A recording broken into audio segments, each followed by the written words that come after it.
નમસ્કાર મિત્રો, મારી ચેનલમાં તમારું સ્વાગત છે। સુરત જિલ્લાના ત્યારે અમરેલીથી એક ચોંકાવનારી ઘટના સામે આવી છે, જેમાં એક મહિલાએ ત્યારે સહેજ પણ વિચાર કર્યા વગર તિરંગાને સળગાવી દીધો છે। કહેવાય છે કે આ શરમજનક કૃત્ય સોની શંભુ ટેરાવ નામની ત્યારે મહિલા દ્વારા આચરવામાં આવ્યું છે। આ ઘટનાનો વિડીયો સોશિયલ મીડિયા પર વાયરલ થયો છે। સોની શંભુ ટેરાના ત્યારે રાષ્ટ્રીય ધ્વજ અગ્નિમાં ત્યારે બાળીને જોતા મળી છે। જોકે આસપાસના લોકો તેને ઝંડો ન બાળવા માટે વારંવાર રોકવાનો પ્રયાસ કરતા હોવા છતાં તેને આ શરમજનક કૃત્ય ચાલુ રાખ્યું, જેથી અમરોલી પોલીસે તેની ધરપકડ કરી। આ ઘટનાને સ્થાનિક સમુદાયે તીવ્ર રોષ ફેલાવ્યો છે અને સોશિયલ મીડિયા પર પણ આ મુદ્દે ઉગ્ર ચર્ચાઓ શરૂ થઈ છે। ઘણા લોકોએ આ કૃત્યને રાષ્ટ્રીય વિરુદ્ધ અને સાંપ્રદાયિક માનસિકતાનું ત્યારે પ્રતીક ગણાવી રહ્યા છે। વિડીયો બનાવનાર વ્યક્તિ પર પણ આરોપ છે કે તે આવી ઝેરી માનસિકતાને ત્યારે પ્રોત્સાહન આપી રહ્યા છે।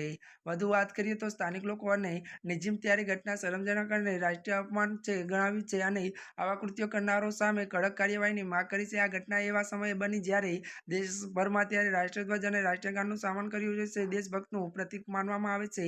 હજારો વિડીયો અને ઉદાહરણો એવા છે જેમાં દેશના નાગરિકો, ખાસ કરીને મુસ્લિમ સમુદાયના લોકો રાષ્ટ્રધ્વજનું સન્માન કરતા અને દેશભક્તિના ગીતો ગાતા જોવા મળે છે। ત્યારે મિત્રો આજના માટે બસ આટલું જ। અમારી ચેનલમાં નવા હોય તો અમારી ચેનલને મિત્રો તમે લાઈક, શેર અને સબસ્ક્રાઈબ કરી દેજો। ધન્યવાદ।